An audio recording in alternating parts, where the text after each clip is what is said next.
Napoleon was a dictator. How far do you agree? Napoleon Bonaparte's rule from 1799 to 1815 is frequently characterized as dictatorial due to his concentration of power, suppression of opposition, and use of propaganda to create a cult of personality. However, the extent to which he can be labeled a dictator is contested. While his regime was authoritarian and centralized, it also preserved many revolutionary gains, operated within a constitutional framework, albeit manipulated, and rested on a degree of popular consent expressed through plebiscites. This essay argues that Napoleon was a dictator in the sense that he exercised personal, largely unchecked power and systematically eliminated political pluralism. But his dictatorship was pragmatic and limited rather than absolute or ideological, distinguishing it from later totalitarian models.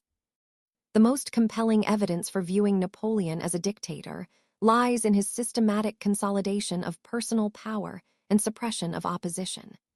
The coup of 18 Brumaire, November 1799, was a military-backed seizure of power that dissolved the Directory and established the Consulate, with Napoleon as first consul. The Constitution of the year VIII, 1799, concentrated authority in his hands.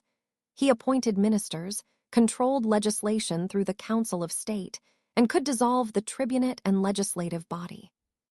The plebiscites that ratified the constitutions, 1799, 1802, 1804, were heavily manipulated, with official figures showing near-unanimous support, e.g., 3.6 million yes votes to 2,579 no in 1804, but they were not free elections. Political pluralism was eliminated. Independent newspapers were suppressed, the press was censored, and opposition figures were exiled or imprisoned, e.g., Madame de Staël. The creation of the Legion of Honor, 1802, and the imperial nobility, 1808, reinforced a new hierarchy based on loyalty to Napoleon rather than birth or wealth.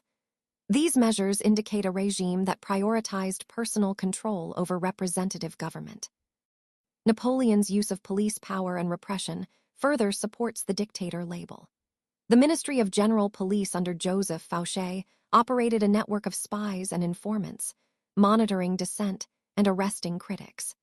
The 1810 decree limiting the number of newspapers to one per department and placing them under direct state control effectively silenced opposition voices. The arrest and execution of opponents, e.g., the Royalist Cadoudal conspiracy in 1804, and the exile of liberals such as Germain de Staël demonstrate intolerance of political pluralism. The Concordat of 1801, while a diplomatic success, subordinated the church to state control, with bishops appointed by Napoleon and required to swear loyalty to him. These policies reveal a regime willing to use coercion to maintain power, a hallmark of dictatorship. However, Napoleon's rule was not a pure dictatorship in the modern totalitarian sense. He preserved and codified many revolutionary achievements, suggesting a pragmatic authoritarianism rather than ideological tyranny. The Civil Code, Code Napoleon of 1804, enshrined equality before the law, secular marriage and divorce, property rights, and the abolition of feudal privileges, principles that endured long after his fall. The administrative system of prefects, 1800, centralized government, but also modernized and standardized local administration, replacing the chaos of the Directory. Napoleon's plebiscites, while manipulated, indicate an attempt to legitimize his rule through popular consent, however limited. Unlike later dictators, he did not seek total ideological conformity or the complete destruction of civil society. He tolerated a degree of private life and religious practice after the Concordat, and allowed the survival of revolutionary institutions such as the Bank of France and the University of France. Napoleon's foreign policy and imperial ambitions further complicate the dictator label. His wars were partly driven by revolutionary ideals, spreading liberty and equality, and partly by dynastic and personal ambition. The creation of the continental system, 1806, and the annexation of territories, e.g., Holland, northern Germany, reflected a desire to dominate Europe, but also a belief in France's civilizing mission. The empire, 1804–1814, was not a personal dictatorship in the same way as Stalin's or Hitler's regimes.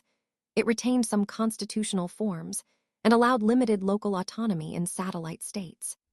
Historians such as François Furet have argued that Napoleon represented the logical culmination of the revolution's centralizing tendencies, while others, such as Patrice Genefi, emphasize his personal ambition and authoritarian methods.